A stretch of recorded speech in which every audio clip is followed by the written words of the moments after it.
नमस्कार। कोरोना की जंग में जीते हुए सभी देशवासियों को मेरा प्यार भरा नमस्कार। कोरोना काल के बाद ये मेरा पहला वीडियो है और आप लोग मेरी शक्ल देख ही रहे हैं। पिछले 11 महीने से बस यही चल रहा है।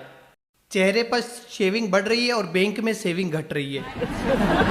किसी ने मुझसे पूछा, इस बार इतनी दाढ़ी क्यों बढ़ा ली? मैंने कहा, इस बार तिनका ज़्यादा बड़ा है। इन 11 महीनों में मैंने भगवान से केवल एक ही प्रार्थना की है, भगवान बस टीका आने तक टिकाए रखना। इन 11 महीनों में इतना काढ़ा पी लिया, इतना काढ़ा पी लिया कि अंदर बैठा वायरस भी निग्रो हो गया होगा। कोरोना का डर ऐसा था कि कुछ भी टच करने के बाद मैं 10 मिनट तक साबुन से हाथ धोता था, फिर साबुन को 10 मिनट तक सैनिटाइजर से धोता था, फिर सैनिटाइजर की बोतल को 15 मिनट तक फिनाइल से धोता था। और बाद में तो डर इतना बड़ा कि एक हाथ से दूसरा हाथ टच हो जाता था तो मैं सैनिटाइजर से हाथ धोता था। आप बताइए, क्या कभी इंसान ने सोचा था एक दिन ऐसा भी आएगा जब लीवर से ज्यादा एल्कोहल हथेलियों को मिलेगा? आप डर की हद देखिए। मैं सर्फ के पैकेट को पहले सर्फ से धो रहा था। इस बीच सरकार ने सब बंद कर रखा था। ब्यूटी पार्लर तक बंद थे। घर वाली ज्यादा डरावनी दिखने लगी।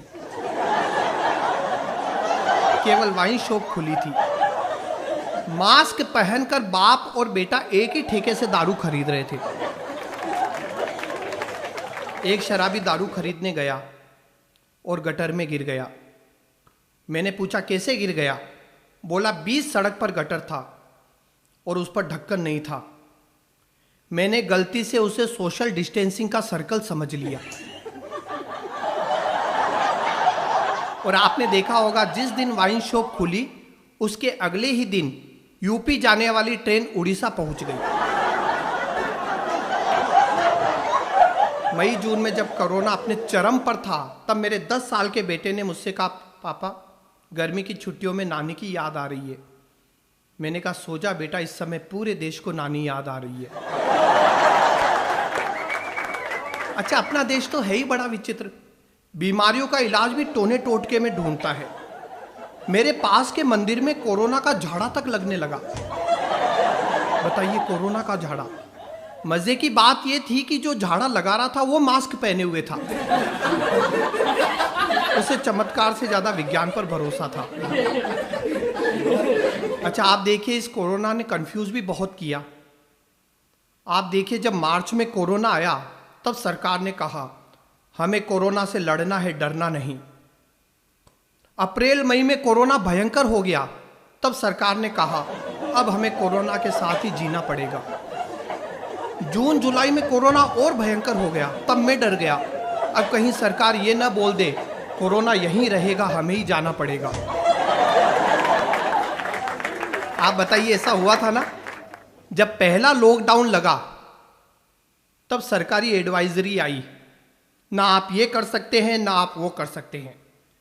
जब दूसरा लॉकडाउन लगा तब सरकारी एडवाइजरी आई, आप ये कर सकते हैं पर ये नहीं कर सकते हैं। और तीसरे लॉकडाउन में तो सरकारी एडवाइजरी ने भी हाथ खड़े कर दिए, आपको जो करना है करो, हम कुछ नहीं कर सकते।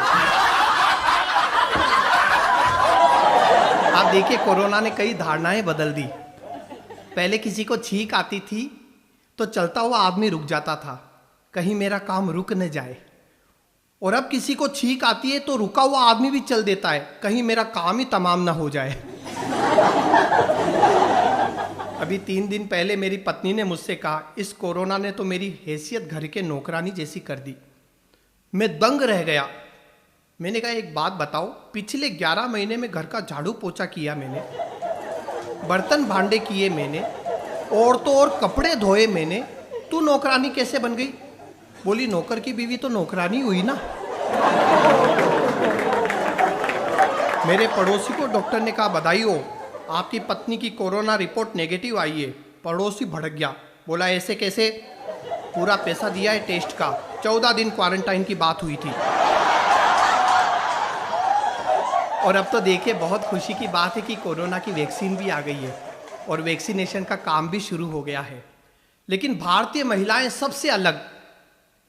एक बोली इसमें कलर रेंज है क्या, मैं पिंक कलर की वैक्सीन लगवाऊंगी। दूसरी बोली मुझे वैक्सीन की रेसिपी बता दो, मैं घर पर ही बना लूंगी। कोरोना की माया है। लेकिन मैं आपको एक बात बताऊं, पिछले 11 महीने से कोरोना है या नहीं ये पता करने के लिए लोग टेस्ट करा रहे थे, ऑक्सीमीटर खरीद कर ला रहे थे। लेकिन मुझे तो एक शादीशुदा अनुभवी आदमी ने मार्च में ही बता दिया, अपनी पत्नी से 10 मिनट तक लड़ो, धुआंधार लड़ो, अगर सांस नहीं फूल रही है मतलब कोरोना नहीं है।